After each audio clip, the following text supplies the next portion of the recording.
Hančer, tužnog lica i pognute glave, izlazi iz Džihanove sobe, a svi prisutni vide da se nešto desilo.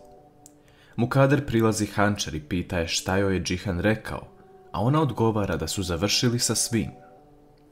Mukader je srećna i to prenosi Bejzi Nusretu, koji svoju sreću ne mogu da sakriju. Nešto kasnije, Hančer se pojavljuje pred Derijinim vratima, tužna i slomljena od svega.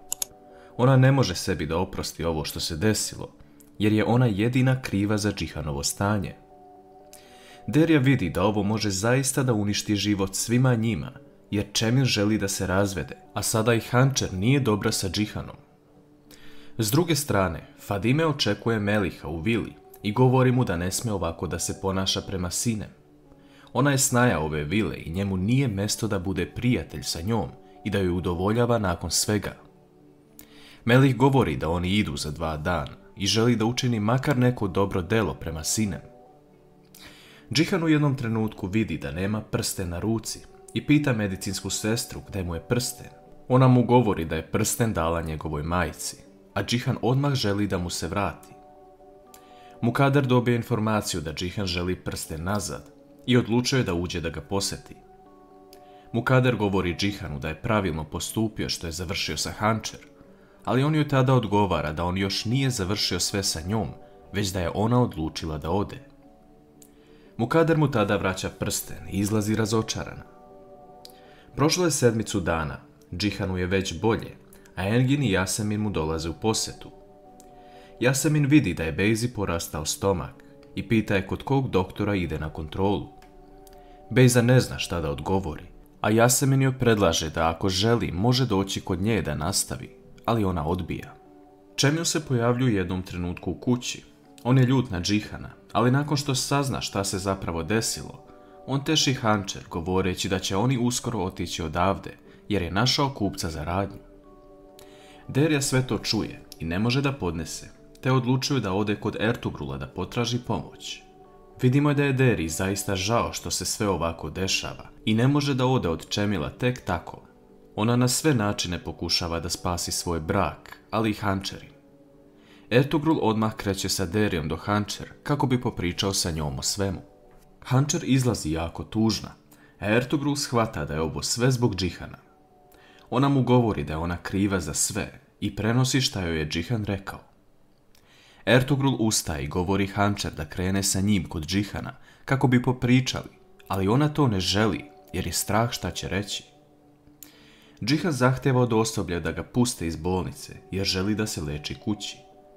Pre nego što Sinem uđe u Džihanovu sobu, Bejza je zaustavlja govoreći da je sada sve u redu i da nema potrebe da kvari ovaj mir time što će reći Džihanu istinu za oružje. Sinem odlazi kod Džihana u sobu, pomagajući mu da se spremi, ali tada mu govori istinu da je Bejza rekla Hančer gde stoji oružje. U tom trenutku Bejza ulazi u sobu, a Sinem ih ostavlja same, te izlazi. Džihan ljutito, ranjen i u bolovima, ustaje i staje pred Bejzu, govoreći kako je mogla ovo da uradi. Bejza odgovara da je samo htela da Hančer ode iz vile, jer joj je smetala. Džihan je sada još više ljut na Bejzu, a Mukader dolazi i izvodi je napolje, te šalje sa Nusretom. Džihanu je sada pogotovo teško zbog Hančer, jer je svestan da ona nikada to ne bi uradila. Na Džihanovo iznenađenje, na vratima se pojavljuje Ertugrul, koji govori da mu je doveo jednog gosta, a to je Hančer.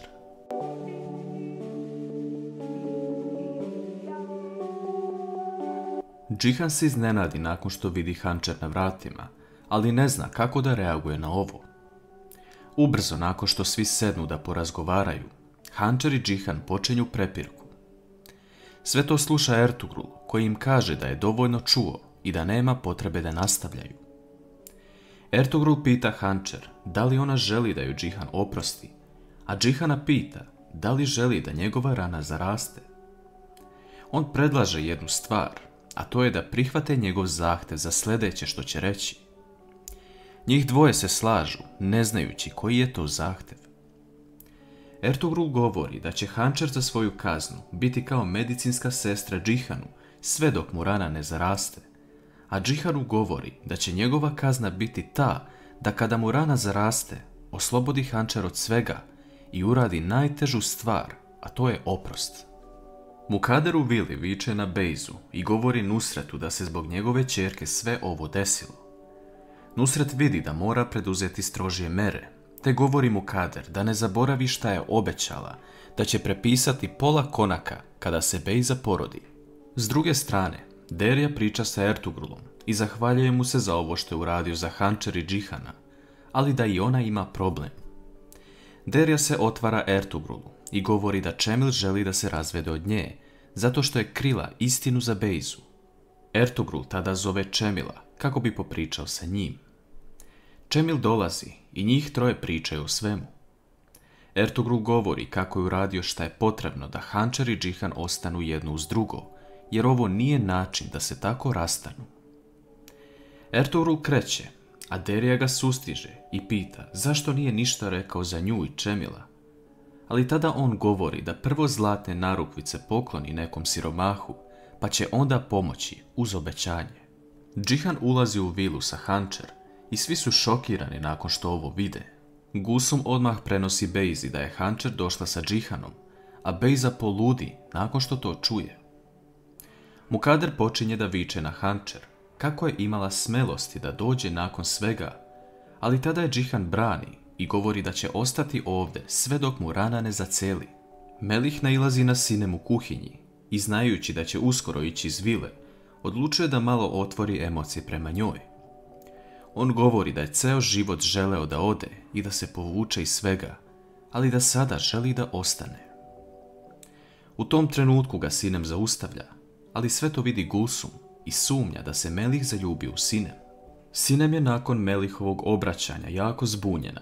Njene emocije su poljuljane i ona ne zna kako da reaguje na ovo. Hančer je cijelo vrijeme uz Džihana i brine se o njemu na najbolji mogući način. Ona mu zavija ranu, namješta jastuk, trudi se da mu ništa ne fali, pa čak mu govori da je probudi ako mu nešto zatreba. Ujutru, Džihan kaže Hančer da mu donese hranu u krevet, jer mu je tako lakše.